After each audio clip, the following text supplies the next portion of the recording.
Hello, my friends. Welcome back to the Money DNA podcast. This is where Andy and I, Dale, we get to chat with you in public about money, about riches, about wealth, about all these things, mindset and practical tips that have to do in and around money. Why are we doing this? Because we believe that there aren't nearly enough conversations out there happening when it comes to our money. There's too much shame, there's too much embarrassment. Maybe we feel awkward about it, we're uneducated. And we'd like to somehow shift that narrative a little bit, change the trajectory of this particular phenomenon, which is non conversation about money in our lifetime. This is our attempt to be able to facilitate more conversations. We love to have conversations with each other about this particular topic, but we just figured we should share it with you as well because we want you to be having better conversations with yourself, with other people, with trusted professionals about money, about your financial lives. Ultimately, we want to change your life, hopefully for the better, and we believe you can.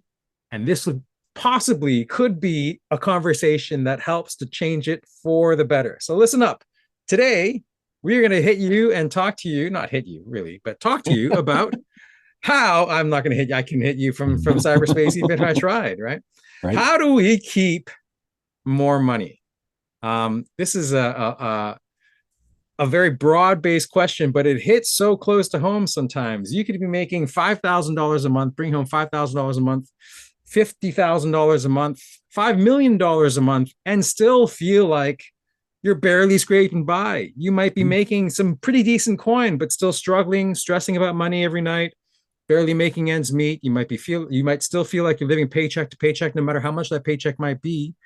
And there's kind of it's a bit of an odd phenomenon. Why is this happening to me? Why is this happening to us? And we want to be able to talk a little bit about why it might be happening to you and hopefully steer you in some particular places that could help your cause. So, Right. Andy, So I'm why gonna do you I'm think gonna it's happening? I'm gonna actually kick this one off to you because I think I got the second one here. We always have long conversations before we dive into this, so we're trying to spin up and get you right into the heart of the issue here. So, like Dale said, this is kind of a broad topic, right? Again, how do we make more money, or better to say, keep more money? Because we had the conversation: is it make more money or keep more money? Because I'm sure there's a I forget the exact saying, but it's something to the effect of being wealthy is not so much how much you make, it's how much money you keep, right? To Dale's point, you could be making a lot of money, but if it's all going right through and being spent in other places, are you really wealthy at that point? So we wanted to focus in on keeping more money, not necessarily making more money, but we're going to talk about that as well. So my first question to you, my friend, is how do we maximize our income? And this is going to get, I'm sure, into maybe some investments, but also just some smart financial strategies. So I will take some notes. Give us some wisdom here, my friend. Yeah, how do we maximize our income? Um, I guess this is an easy place to start because this is where most of us begin with our financial journeys, and Mhm. when we're in North America, at least, as we're being raised through the education system, we are gunning for the bigger bucks. We want to make more money with a bigger, like we want to bring home a bigger paycheck, right? Right, So we're taught that maybe if you go to school, work really hard, meet up with the right kinds of people, and put yourself in the right situation, then you might be bringing home a bigger paycheck at right. the end of every week, at the end of every month. And that was sort of the classic model of growing an income. But in this day and age, especially, there seems to be all kinds of strategies. Everybody's telling you to ditch that sort of 9 to 5 corporate narrative, go to university and get a job and pay taxes and die kind of thing. Everybody's telling you you should start your own business or do something else. You should drop ship something or drop kick something better and get a football scholarship. I don't know. There's all kinds of strategies on making more income, but not nearly enough strategies or people talking to us out there about how we're keeping the Mhm. income that we're making, right? So there's Right. really, I guess, two parts to this equation. One is how a little bit we should talk a little bit about how to make more money and Mhm. this idea of growing our income, or can money make money, right? Right, right. That's something that we've heard. Can money make money, right? But also a little bit, we should probably unpack a little bit, Andy, about how do we keep more of the money that we're making, i.e., how are we paying out less money unnecessarily, or stretching that dollar of income as far as it will go, maximizing every dollar.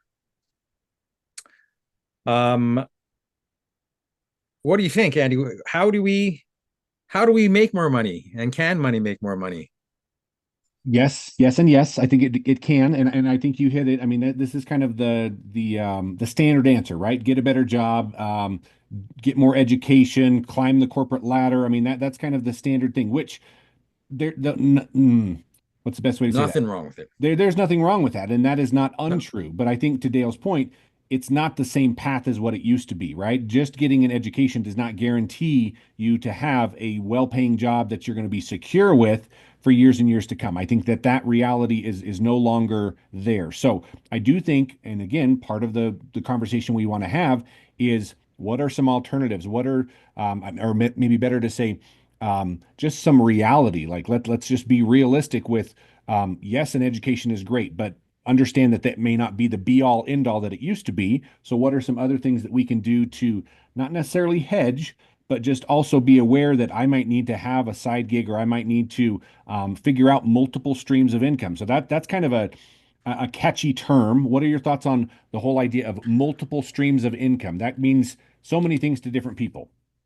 Absolutely. Yeah, it absolutely means lots of things to different people. I think in this day and age, especially with the amount of information overload that's coming from all kinds of sources on the World Wide Web, on the internet, the I think people are being increasingly more open to having multiple sources of income, or Mhm. not necessarily dropping your 9 to 5. I mean, not necessarily sticking to the 9 to 5 corporate climb kind of life, but I think absolutely you should be open to it. You should absolutely try to have multiple sources of income, right? Don't Mhm. burn yourself out, but do Right. consider, having a 9 to 5, but also having money working for you and making money, if such a thing is possible, which it is, it absolutely is. Mhm. I would consider investing in something either directly or indirectly through mutual funds or stocks or Mhm. something of the sort. I would also consider protection for the money as well. Some people like to talk about passive income, like especially real estate is is Mhm. is sort of the everybody's in North America's dream about owning a home with a white picket fence and 2 car garage and all this kind of stuff. And then maybe if you're a little bit more business savvy, they say you own a home and you also have a basement rental or something, or you're renting out a room and there's passive income coming that way, quote unquote, passive income coming that way, that's paying part of your bills, and ideally your real estate is increasing in value, although that these days is becoming a bit suspect or Mhm. questionable. Um, I think a good strategy, like any investment strategy, is to diversify your portfolio, Mhm. and that Right. investment strategy is the same with our own investment strategy, is really not putting all of our eggs in one basket. It used to work where we would, get one job for life. All of our Mhm. eggs and energy would go into that one basket, and they would take very good care of their employees. They Right. provide a really great pension that worked for the quality of life for the time. But sadly, that kind of lifestyle, that kind of storyline is rare now, right? Mhm. And we really Mhm. do need to be thinking about, well, how is my money working for me? How am I saving for Right. that 10, 20, 30, 40 year timeline? Right. And being really active about it. Right. So Yeah, usually when you hear the word diversify, people's minds, my mind goes directly to investments. How are you diversifying your portfolio, right? That's the catchy term. I've never connected the two, and I would love to get your thoughts on this. Don't want to put words in your mouth, but it sounds a little bit like maybe we're saying the idea of having this multiple streams of income is kind of diversifying your income. To your point, right? If something happens, people get laid off, jobs change. There's the AI thing. I mean, we could go so many different directions as to the uncertainty of careers and income and this kind of stuff. If it's good for investments, why would it not also apply to your income? What do you think? You're not putting words in my mouth at all, Andy. That's exactly right. I am saying you should diversify your income, and that means you're diversifying the ways that you will be making money, Right. both actively and less actively. Hmm. It also implies that we are diversifying your energy and your time and your focus. Money is sort of a semi-renewable resource, right? It is not a completely unlimited resource. It has some limitations, but it can grow to a certain degree. Our time is a completely limited resource. We never will compound interest grow our time in life. Some people are trying to stretch out the number of hours we might live or something, but that doesn't necessarily guarantee anything as far as the amount of time. We all have the same 24 hours in a given day, the same 365.25 days around the sun to do Hmm. what we need to do with ourselves. And so it's really asking ourselves, how are we spending that time and focus and Hmm. attention? How are we being intentional Hmm. about who we are, what we're doing, how our money is working for us, Right. and how are we making sure that the actions, the decisions that we're making financially with our time, with our resources, are really aligning with those intentions to the greatest degree. And that Hmm. really, I do believe in diversifying, because we are diversified. I am not just one identity. I am not Hmm. just Asian dad. I am not just an actor. I'm not just a financial professional, right? Like we Right. have all these different Yep. identities that we will wear at a given time and a given Hmm. moment's notice, and sometimes we're flipping back and forth between them in split seconds. Hmm. So it's really a question of how can we utilize that, and what are we comfortable with as Hmm. far as diversifying our Right. energy, our investments, our money, and Yeah. our income. Right. Where are we putting all those dollars to work? We talked about Right. in YNAB, give every dollar a job and put every Right. dollar to work. But this is that question of how are we going uh, to diversify the amount of jobs that these dollars are going to have, right? Right. Very Right. intentionally, though. Absolutely. So one thought, and we will have, I'm sure that we will have to dive into the idea of passive incomes and side hustles and side gigs and that kind of stuff at another point. But I will just one parting thought on that is, and I'm pretty sure Dale would agree with me on this. So much of that is mindset. I think there are some people that um, are maybe just closed off to the idea of side hustles because of a negative experience in the past or something to that effect. I think a lot of this is just being open to the possibilities of diversifying your income, not just your portfolios. We'll talk about that another time. Question number two: how to minimize your expenses. So the first part, we're talking about how do we maximize our income. Now we're going to switch gears and talk a little bit about how do we minimize the expenses. So I'll take the first crack on this and then pitch it over to Dale. So um, lots of different ways. We've mentioned multiple times of YNAB. A lot of this just has to be or comes down to are we tracking our expenses? It's very easy for money to just flitter away, especially when you can swipe a card. I mean, there is some wisdom in that whole old envelope system where you've got dollars, and when you reach the end of that dollar in that envelope, you don't get to spend anymore. It's a lot easier to spend when all you got to do is swipe a card. So I think that there is at the core level, it really is about either self-control or just knowing yourself well enough to know that if I'm going to overspend, I need to either switch over to a cash system or have some limitations in place so I'm not overspending. Because I think that yes, there's ways to, let's cut back on our subscriptions, right? There, let's try to go out 3 times a month, not 5 times a month. I mean, there's obviously millions of different ways to do that, and those are all valid. But I think probably the thing that gets us in trouble most is just impulse buying or just not having, to Dale's point, not having every dollar have a job. If I've got $100 in my fun money or my going out money and it's reached the end of the month and I really want to go out with Dale, I'm just going to say screw it and I'm just going to swipe the card and we're now $50, $75 over because I really wanted to. And I get it. And I'm not saying that that's necessarily a bad thing, but that's a really easy way to get that credit card just racking up, and that's opposite of minimizing expenses. So that's my initial thoughts on that. What are your thoughts, Dale? You know, um, I while it's just, you mentioned credit cards, Andy, and we definitely have to come back to the credit cards and the compound Absolutely. interest for another time. But I think you hit it right on. You know, it's that mindset, and it's really having a crystal clear um idea of our own values and what we're doing with our money and our time and our resources, what we want to do with our lives, really. Hmm. And then, I mean, it's great to have mindset. It's great to really be aware of who you are and what your values are. But it's another thing to also then extend that awareness and start asking yourself, now that I know who I am, now that I know that this is valuable to me, my family is valuable to me. For me, it's my family, my work is valuable to me. I love music. I come from a music background. I love art generally, so art is always a soft spot in my heart.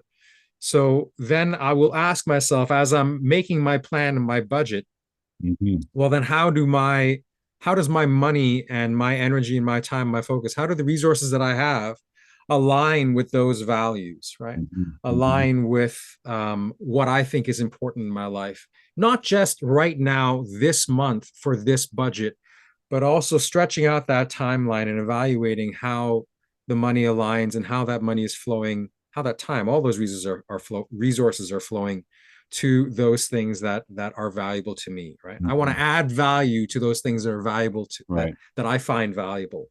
Right. So it's having the mindset, but it's also really having a plan, right? Hmm. And you know, this is a soft sort of toot of our own horns, Hmm. but Andy, I think this is where professionals like you and I come in, where we sit there and say, hey, Hmm. we want to help people Right. have a plan. And 90% of the time, Right.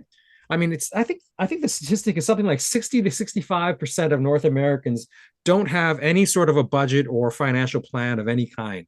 They're Right. just Right. winging it from month to month to month. If you want an easy place to start to say, how can I minimize expenses and maximize where my dollar and how hard that dollar is working for me, just start talking with somebody and have a plan. If you don't trust Right. yourself, if you don't really know where to start, then start asking professionals out there, not Mhm. just your friend or your friend's mom or your Right. mom or Right. something, but really going out there and seeking good counsel and Mhm. counsel, good wisdom from trusted professionals.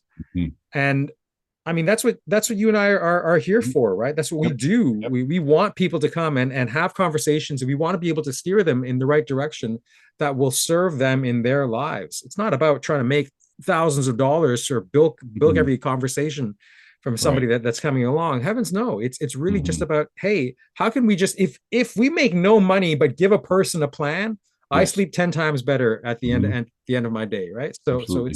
it's really about that. It's have Right. a plan, Yeah. have something in line, have a framework of questions Mhm. that you can ask yourself, and that you could start making decisions based on that plan and that framework Mhm. and figuring that out. And of course, Right. if it's from a professional standpoint, then we'll be able to help you out with like, Mhm. hey, maybe this expense, like you say, maybe you don't need subscriptions to all the different Mhm. platforms right Right. now. Right. Right. Maybe you Right. can skip out on Mhm.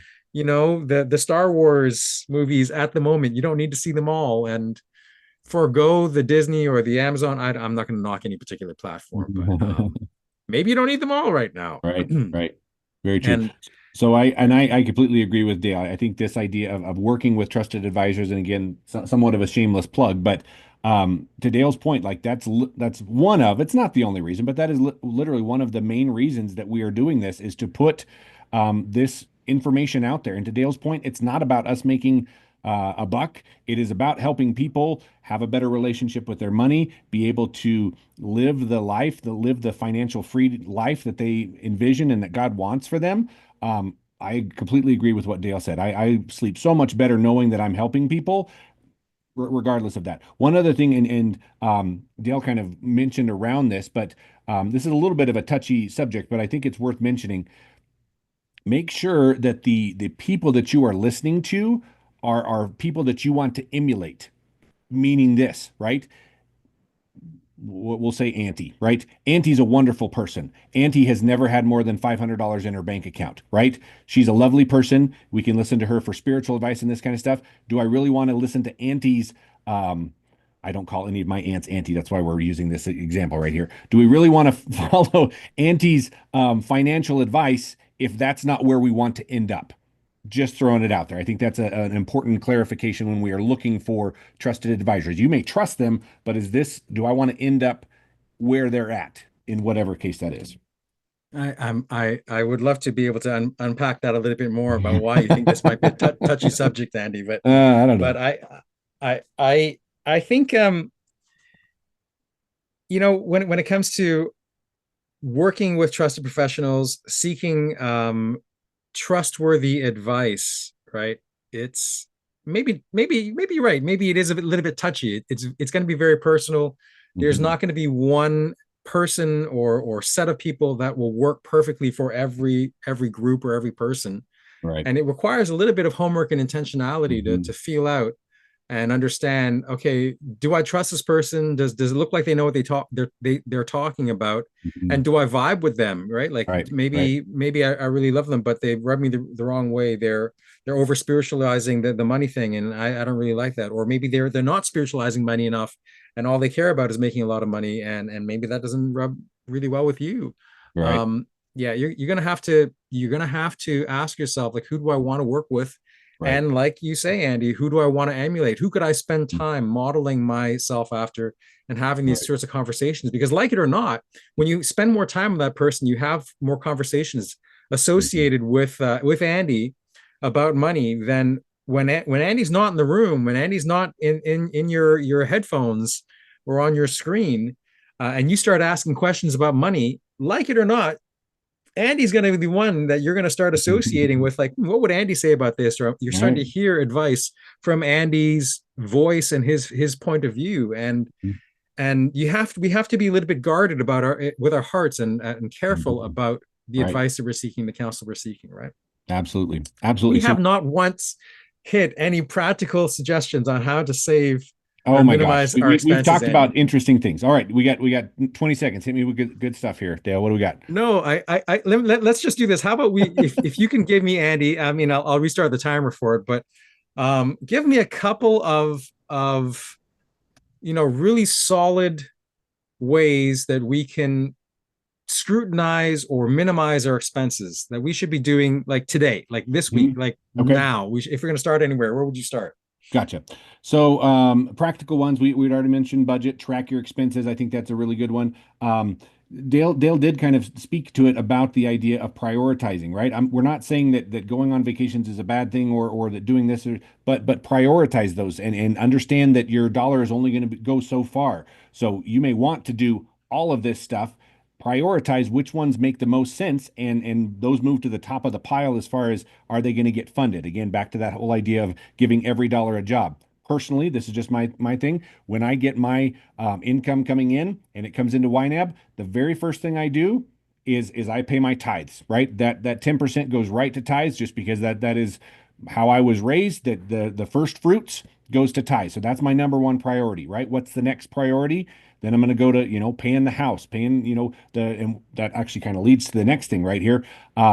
But then when you have that, okay, I'm just going to skip over here because this is literally leading right into the next thing, right? We have the idea of Hmm. expenses, and then we talked a lot about this, Dale and I did before we starting here. What's the difference between discretionary, disposable income, this kind of stuff? It really comes down to the discretionary income, the money that you have after bills, after debt. You have some number of dollars, hopefully it's more than $1. How do you spend that? And I think it really comes down to prioritize. So we're a little bit into this time, but I think it kind of leads right into the conversation. What are your thoughts about this idea? Obviously, expenses are just things that you have no choice in the matter, right? You're either going to not pay your mortgage and be evicted, right? So that's not really an option. We don't want them to shut off your gas. I mean, so the things that you have to pay, you have to eat, you have to have food. I'm sorry, you have to have transportation, all those kind of things. So those are the expenses. Then we get into like the idea of discretionary income, which we could kind of debate the terminology for that. What are your thoughts on this one? I think it's worth the debate in some sense. Hmm. Andy, Right. we were having a bit of a chuckle before we started this Right.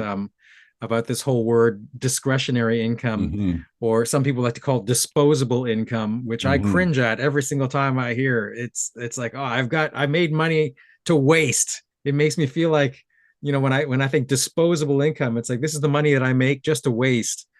Um, Discretionary income might be a better one. What it really boils down to though is it's not the discretionary income, it's the discretionary expenses, right? What are those Mhm. things that are not the necessary expenses? They're sort of negotiable or the nice to haves, or maybe nice someday. There's like a separate subcategory that we've somebody has lumped all together into this title of discretionary income. Mhm. They're the discretionary expenses, and I mean, you and I will say that the income and the expenses are really the same thing. If you're using a net zero budget, if we're really tracking and planning for all of our budget really well, then the income coming in will lead to the expenses going out. So they are equating to the same thing. But just Right. to be really clear here, um, you know, everything after the bare necessities becomes scrutinizable. It Hmm. becomes like, Right. let's just have a sober moment for a second and pause and reflect and get a little bit philosophical, either with yourself, or if you need to do this with somebody else over a beverage, then power to you. But whatever you need to do to get through it and really start asking, what is this income? What is this expense about? What is the underlying value that this Right. expense is pointing at? And all the feelings and all the effects of those of that particular that are related or coming from that particular expenditure, that expense line, that category, right? So it's Mhm. like transportation is we have to spend money on a car, but do you Mhm. have to buy the $140,000 Yeah. car Right. straight off the lot right when it's released?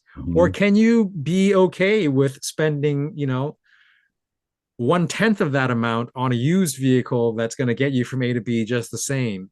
If not, then what does that point you? There's no judgment about it. Well, there might be some judgment about it, but there's it's good to be honest about it.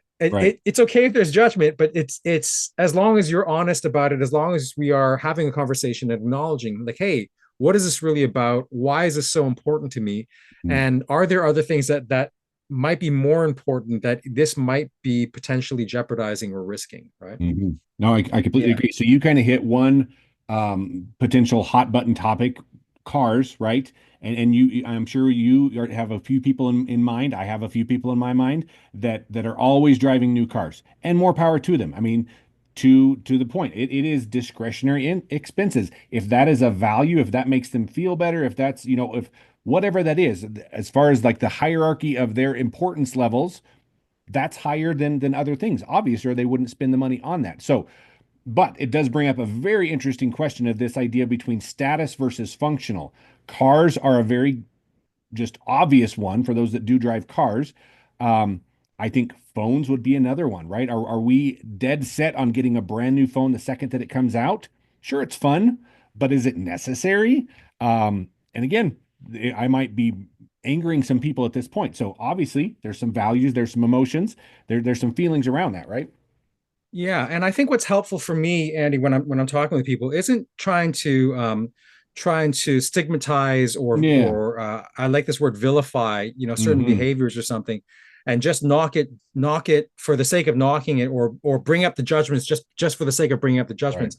But I think it's valuable to sort of get into some of that uh, almost hierarchical evaluation of our values. What am I saying? Those are very wordy words that are barely coming out of my mouth. It's important to say what is compelling for you.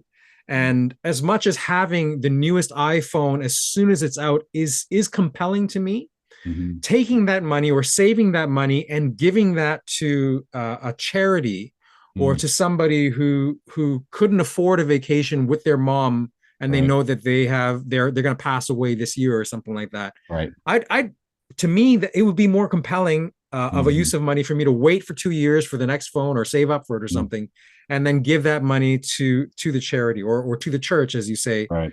For some people, Hmm. spending 1/10 of your income every month, like that sounds crazy for Hmm. some people. That's crazy pants for some people to just give away money to a church and all that. But that speaks to your value, and that's a compelling story for you. I Right. think it's probably going to serve us a little bit better to really ask what are the most compelling stories for us, Hmm. Hmm. that we can really serve and start Right. start curating and creating better stories in our lives for Mhm. us, in our financial lives specifically. We're talking Right, about money here. right, right.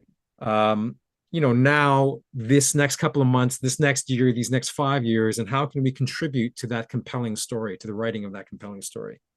Yeah, I love that. Um, yeah, man, there's so much in these to get into. It just goes by so fast, Andy. I don't know how we're gonna do this because it's like trying to get through an entire encyclopedia It's a with good thing that we have commentary. exactly. It's a good thing that we don't have like a no end in sight at this point. We're committed to doing this and bringing these conversations to you guys, and we have a long list. For what it's worth, if you're still listening, 30 minutes in at this point, I did put a post out, and I think Dale's might have done this too. We would love to hear your thoughts. Like we're doing our best to kind of start at the beginning, right? Let's get some foundational aspects and conversations going, and then we can build upon those.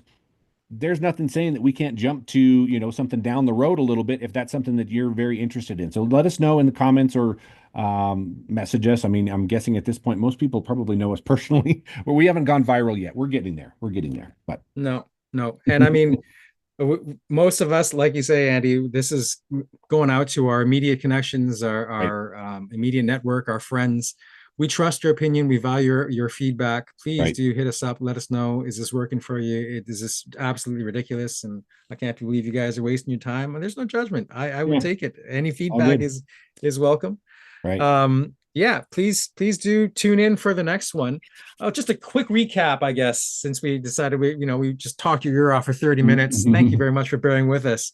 Today, we wanted to make sure that we hit on how do we keep more of our money. And this means, yes, it's maximizing the amount of money that you have. Sometimes it means you're going to be looking for ways to diversify your income and make more money in more ways, thinking about different jobs or different kinds of less active income, but certainly maximizing the amounts of income streams. It also means minimizing the amount of expenses to make sure that every dollar that's coming in is being put to the maximum use. So pay your taxes, but don't overpay your taxes. Sure, you have to pay down your debts, but minimize the debts over time so that you're Mm, not constantly bleeding out money to somebody right. else's bank account.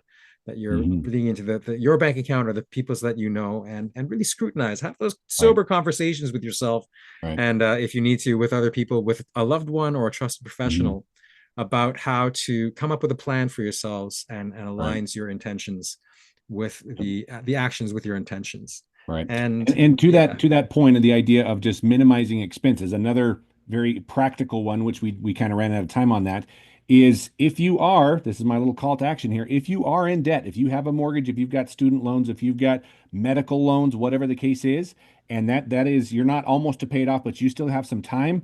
I'm telling you guys, it is worth a quick conversation, no cost, no anything like that, just time to see if there's a way to pay that off faster. The idea of how do we minimize our expenses? To Dale's point, pay less interest, right? The I promise you, the bank and the credit cards are going to drag this out as long as humanly possible because they want their piece. That doesn't mean that you have to do that. Follow your own plan. Follow a plan that makes the most sense for you to minimize those expenses. There we go. I can't believe I did not mention that during that. But how do you minimize your expenses? You pay less in interest and you get debt free faster. And I can help you with that. So, cool. we'll Dale, talk more this about that next time, Andy. We'll absolutely. talk We, more we about got it. we got Yeah. more to come. So thank you for your time, my friend. Thanks for listening, everybody. We will see you next week. Take care. Thanks, everyone.